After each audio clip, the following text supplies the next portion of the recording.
Révélation, choc, Kabila prépare une nouvelle rébellion, depuis Kigali, avec le soutien de Kagame. Une réunion secrète à Kigali secoue les fondations de la paix en RDC. À l'hôtel Gracia, Moïse Nyarugabo et plus de 100 figures pro-Kigali ont planifié la relève de l'AFC M23 sous la direction de Joseph Kabila. Derrière les discours de transition se cache une véritable conspiration de guerre. Cette analyse exclusive dévoile les dessous d'un projet dangereux pour la stabilité du Congo. Tshisekedi, la FARDC et les Wazalendo sont prévenus. L'heure est à la vigilance maximale. Voici la vérité que Kagame, Kabila et leurs alliés veulent cacher au peuple congolais. Tandis que les Congolais espèrent une sortie durable du cycle infernal des rébellions à répétition, une nouvelle alerte vient rappeler que la paix est encore loin d'être acquise.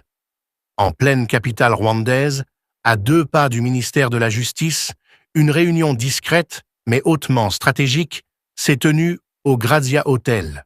Orchestrée par Moïse Nyarugabo, ancien ministre sous Kabila et figure connue pour ses accointances avec Kigali, cette rencontre a réuni plus de 100 personnes, en majorité issues de la communauté Banyamulenge pro-Kigali.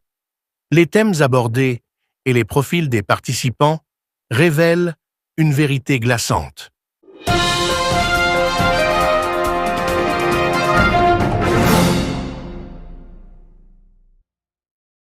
Joseph Kabila prépare une nouvelle rébellion contre la République démocratique du Congo. Les informations sont désormais irréfutables. Malgré les démentis maladroits de Nyarugabo, des sources fiables, corroborées par des éléments concrets, confirment que la réunion a bien eu lieu. Il ne s'agissait pas d'un simple débat communautaire, mais d'une session de planification militaire, politique et stratégique, visant à prolonger l'instabilité dans l'est de la RDC. Parmi les personnalités présentes figuraient le professeur Agé Mugabe, le professeur Paul Kaïra et Jules Rutebuka, président de la mutualité Banyamulenge au Rwanda, qui a assuré la modération. Le principal objectif de cette réunion était clair: relancer un mouvement rebelle plus structuré et plus agressif que les précédents, en tirant les leçons des échecs de l'AFC et du M23. Dans cette logique, Joseph Kabila apparaît comme le cerveau derrière cette future insurrection. Son objectif ? Maintenir une influence militaire et politique dans l'est du pays, malgré sa perte totale de légitimité nationale et internationale. En se positionnant comme chef rebelle, il espère contourner les institutions démocratiques et revenir au centre du jeu politique par la force. Le rôle du Rwanda, une fois encore, est central. Bien que mis sous pression par les États-Unis, l'ONU et plusieurs pays africains pour son soutien au M23 et aux groupes armés dans le Kivu, Paul Kagame semble persister dans sa stratégie de chaos. En accueillant une réunion de ce genre dans sa capitale, en plein jour, il envoie un signal inquiétant. Kigali continue de servir de base arrière pour la déstabilisation de la RDC. Les autorités rwandaises ne peuvent ignorer ce qui s'est tenu à 2 pas de leur ministère de la Justice. La question de l'après M23 est omniprésente dans les discussions. Conscient de l'impasse militaire dans laquelle se trouve la coalition AFC M23 face à la résistance acharnée des FARDC et des Wazalendo, les comploteurs cherchent une nouvelle formule. Il est désormais évident que Kabila et ses hommes veulent bâtir une nouvelle structure plus souple, mêlant l'idéologie d'autodétermination de certains Banyamulenge à des ambitions politiques personnelles. Ce projet, sournois et déconnecté des aspirations populaires congolaises, vise à balkaniser encore plus la RDC au profit d'intérêts transfrontaliers. L'implication directe de Moïse Katumbi dans les discussions a également été évoquée. La résolution de ces problèmes de passeport, mystérieusement accélérée soulève des interrogations. Qui lui a délivré ce passeport? Dans quel but? Katumbi, longtemps perçu comme une figure de l'opposition légale, apparaît ici dans un rôle ambigu, voire complice, s'il ne prend pas publiquement ses distances avec ses manœuvres. Le peuple congolais doit rester vigilant face à ceux qui jouent double jeu, patriotes en apparence, saboteurs en coulisses. Le processus de Doha, qui devait permettre une sortie diplomatique à la crise de l'Est, est ouvertement instrumentalisé par ce réseau. Lors de la réunion, les participants ont évoqué leur marginalisation dans ce processus, non pas pour œuvrer à l'unité nationale, mais pour légitimer un rôle politique indépendant pour les Banyamulenge pro-Kigali. L'objectif caché est d'imposer une représentation séparée dans les futures négociations, un pas de plus vers la fragmentation du pays. Cette logique de division interne a été identifiée comme l'un des leviers de la stratégie rebelle. La communauté Banyamulenge est aujourd'hui fracturée entre modérés pro-Kinshasa, extrémistes pro-Kigali et opportunistes attentistes. En entretenant ces tensions, Nyarugabo et ses acolytes espèrent créer une base sociale malléable, prête à accepter des solutions militaires comme réponse aux frustrations identitaires. C'est une manipulation dangereuse qui fait le jeu de Kigali et met en péril la cohésion nationale. Il est impératif de rappeler que cette réunion ne constitue pas une initiative isolée.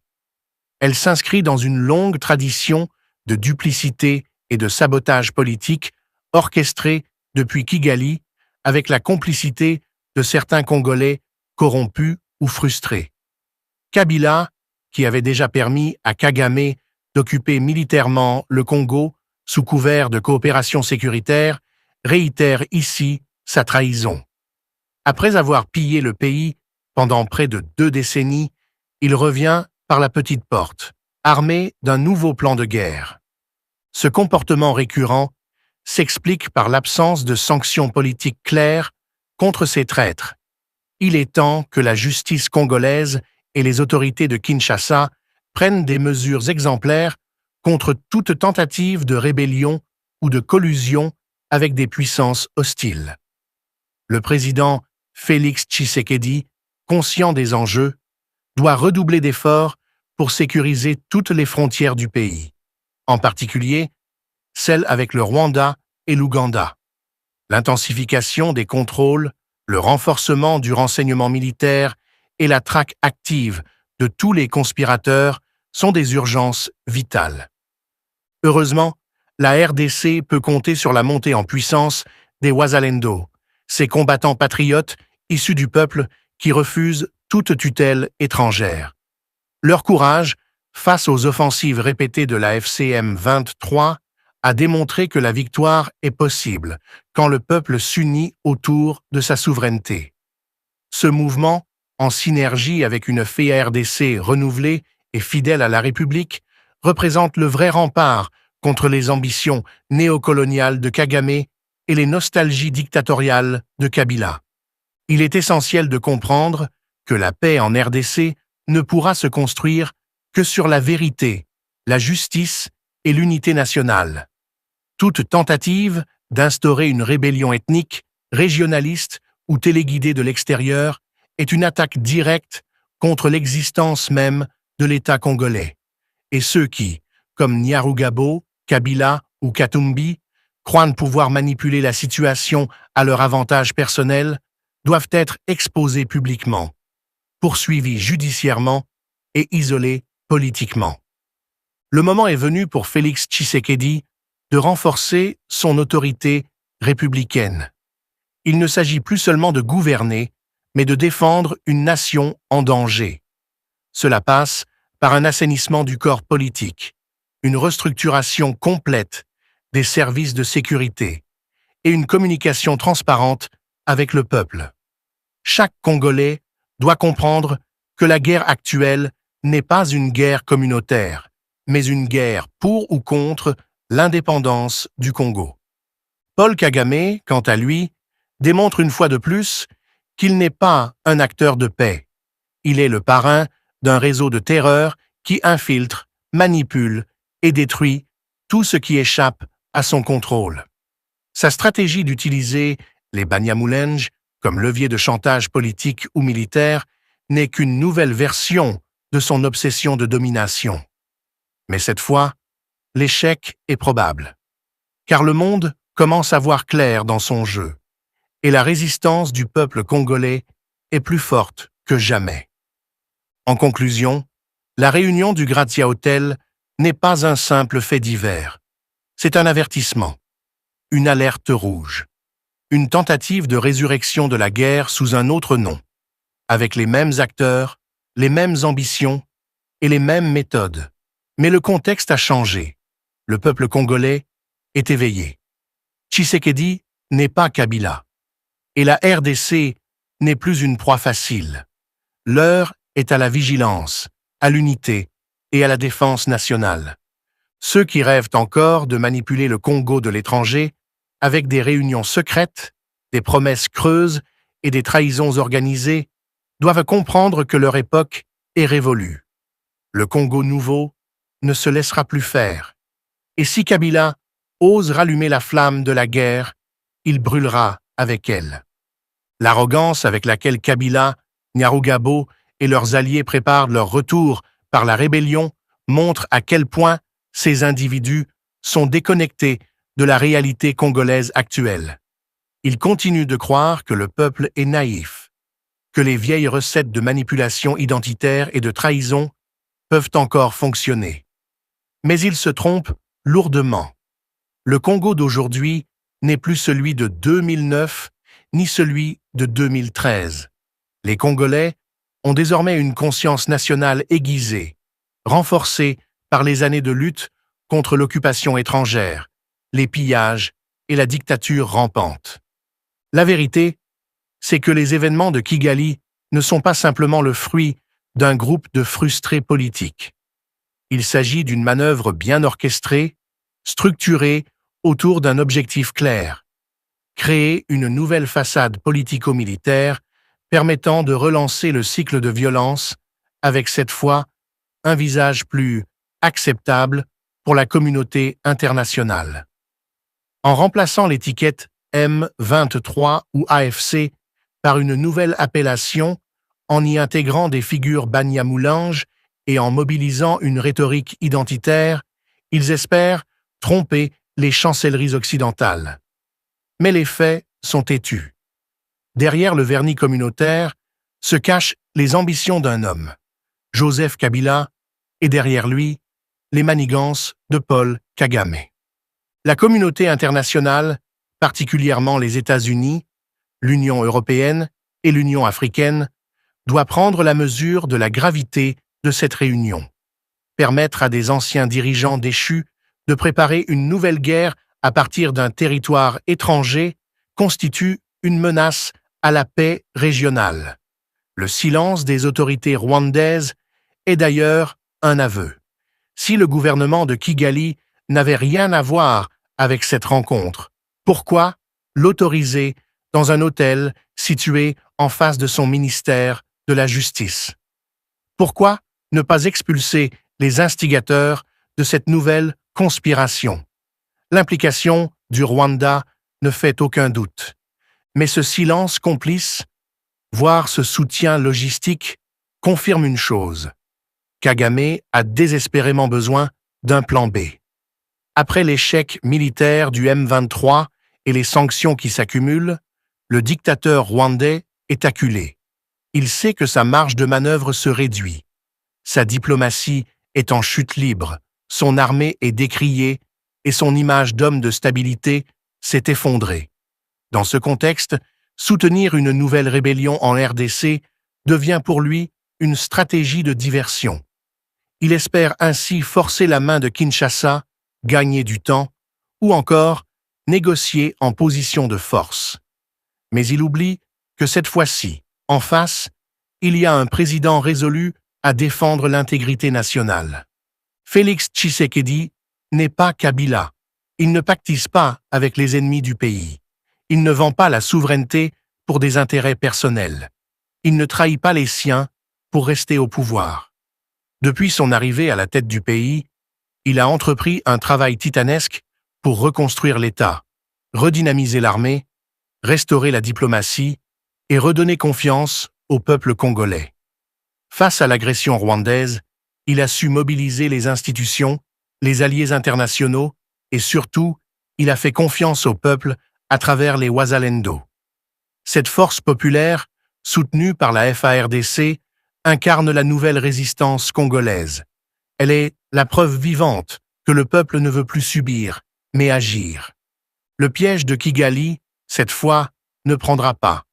Car les Congolais ont compris que derrière chaque prétendue rébellion, chaque mouvement communautaire armé, chaque discours sur la marginalisation, il y a une main étrangère, une main qui manipule, finance, arme et utilise les Congolais contre leurs propres frères. Cette conscience nouvelle est la plus grande victoire de ces dernières années. Elle doit être renforcée par une politique nationale de sensibilisation, d'éducation civique et de réarmement moral. C'est pourquoi l'État congolais doit immédiatement ouvrir une enquête sur les faits rapportés de Kigali.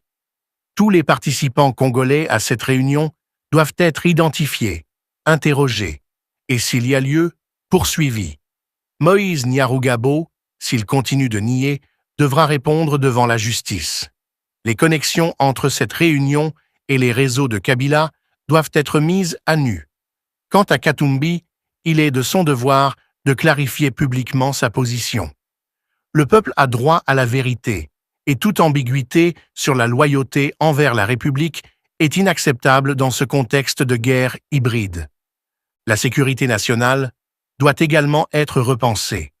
L'idée que des anciens ministres congolais puissent librement organiser des réunions militaires à l'étranger, sans être inquiétés, est une faille que l'État ne peut plus tolérer. La RDC doit renforcer sa diplomatie sécuritaire, exiger des comptes à ses voisins et envisager des mécanismes de sanctions bilatérales ou régionales contre tout État complice de la déstabilisation de son territoire. L'Union africaine ne peut plus se contenter de discours mous. Il est temps d'appliquer la charte de Lomé sur l'ingérence et de suspendre tout État impliqué dans des actes hostiles envers un autre. Cette fermeté diplomatique devra s'accompagner d'un effort militaire sans précédent. Les FARDC doivent continuer leurs réformes internes, éradiquer les infiltrations, améliorer le renseignement et moderniser leur arsenal. L'alliance avec les Wazalendo doit être formalisée, structurée et protégée, car ces patriotes sont une force de dissuasion essentielle contre toute nouvelle tentative de balkanisation. Il faut aussi, en parallèle, offrir des alternatives aux jeunes des régions affectées par le conflit. Éducation, emploi, infrastructures, citoyenneté active. Le combat contre les rébellions ne se joue pas uniquement sur le champ de bataille. Il se joue aussi sur le terrain de la conscience nationale. Chaque Congolais, qu'il vive à Kinshasa, Goma, Bukavu, Lubumbashi ou dans la diaspora, doit se sentir concerné. Le projet de Kabila et Kagame ne vise pas seulement à contrôler le Kivu. Il vise à faire exploser le Congo pour mieux le soumettre à leurs intérêts mafieux. Leur logique est celle de la division, du chaos contrôlé, de la gouvernance par la peur. À cela, il faut opposer une vision de paix, de justice, d'unité et de développement.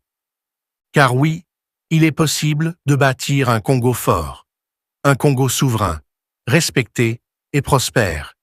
Tshisekedi l'a compris, et il en a fait le cœur de son action. Malgré les obstacles, malgré les trahisons internes, malgré les complicités étrangères, il continue d'avancer. Et le peuple, dans sa majorité, est derrière lui. Ce soutien populaire est la plus grande arme de la République. Il faut donc le préserver, l'amplifier et l'organiser.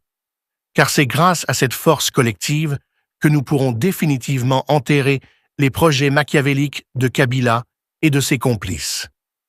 Dans les semaines à venir, il faudra s'attendre à une intensification des manipulations, des fausses informations, des provocations sur les réseaux sociaux et des tentatives de division. Les ennemis de la RDC savent qu'ils sont en train de perdre et ils feront tout pour saboter la dynamique de paix et de reconstruction. Mais qu'ils sachent une chose, les Congolais ne sont plus dupes. Et chaque acte de trahison, chaque projet secret, chaque réunion de la honte, comme celle de Kigali, ne fera que renforcer la détermination du peuple à défendre sa terre. Le Congo n'est plus seul. Des voix s'élèvent partout dans le monde pour dénoncer l'hypocrisie de ceux qui prônent la paix tout en soutenant les tueurs. Des journalistes, des diplomates, des activistes, des intellectuels et même des chefs d'État commencent à nommer les choses. Kagame n'est plus ce dirigeant adulé des forums internationaux. Il est désormais vu pour ce qu'il est, un homme de guerre, un prédateur de la paix, un obstacle à la stabilité régionale. Et Kabila, son protégé déchu, ne vaut guère mieux. Il est temps de tourner la page, de rompre définitivement avec les alliances toxiques du passé, de construire un État fort, appuyé sur une armée républicaine, une diplomatie souveraine et un peuple conscient. La réunion du Gracia Hotel est peut-être le dernier cri d'un système en train de s'effondrer. Ne laissons pas ce cri devenir une réalité sanglante. Préparons-nous, soyons prêts, mais surtout, restons unis. L'avenir du Congo ne doit plus être négocié dans les hôtels de Kigali, ni dicté par des anciens dictateurs en exil. Il doit être écrit à Kinshasa, à Goma, à Bukavu, par les enfants de ce pays, libres et fiers, qui refusent de vivre à genoux. Et si Kabila ose faire couler encore le sang congolais, qu'il sache une chose. Cette fois, le peuple l'attend au tournant.